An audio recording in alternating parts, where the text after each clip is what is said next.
Good morning everyone and welcome to Art for this week. Today you're going to be making an art piece that's inspired by the artwork of Vincent van Gogh, a famous Dutch painter whose artwork now sells for hundreds of millions of dollars.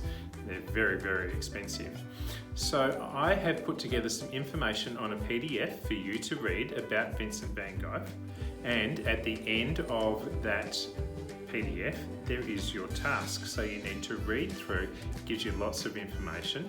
I've also put into a short video that I've made that shows you the process that I want you to go through and the technique that I want you to use to actually make your piece of art.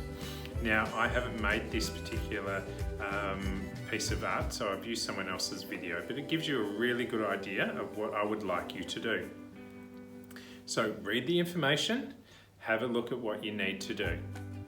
Your learning intention for today is we are learning to create an art piece based on the style of Vincent van Gogh.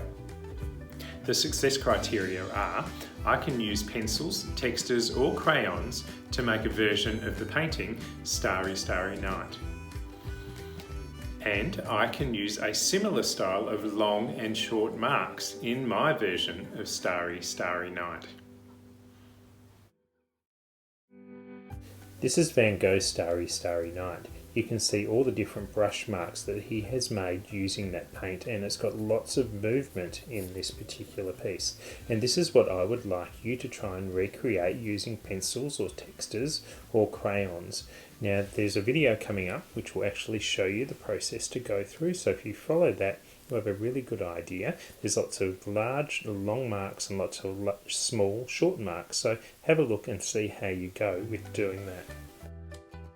So you could actually pause the video back on that painting of Starry, Starry Night and use that as your reference to copy the picture exactly like what's happening in this part of the video. Now you don't have to use a texter, you could use a pencil, and I think that would probably be a much better idea, so that if you made any mistakes you can rub that out. So the next part that you can see is where the texture is being used. You could use coloured pencils or crayon for this instead as well, but using lots of little strokes. It's not like normal colouring in that we do. There's little lines, and now you can see those big long lines that are being put in. Again, another layer of colour over the top, and then a third layer of colour over the top.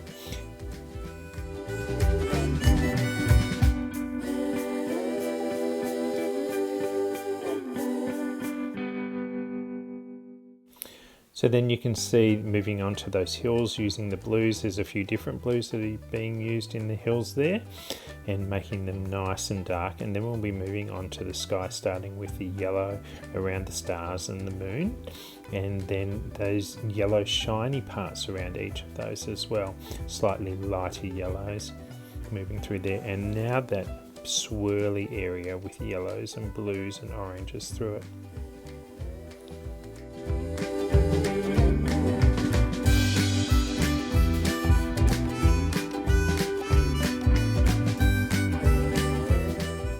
So you can see throughout this picture at the moment that there are quite long strokes being used and shorter strokes being used, combinations of the two, lots of layers of different colours on top of each other as well, and we're just adding more and more detail into the sky and in around those stars and moon and other areas on this particular picture.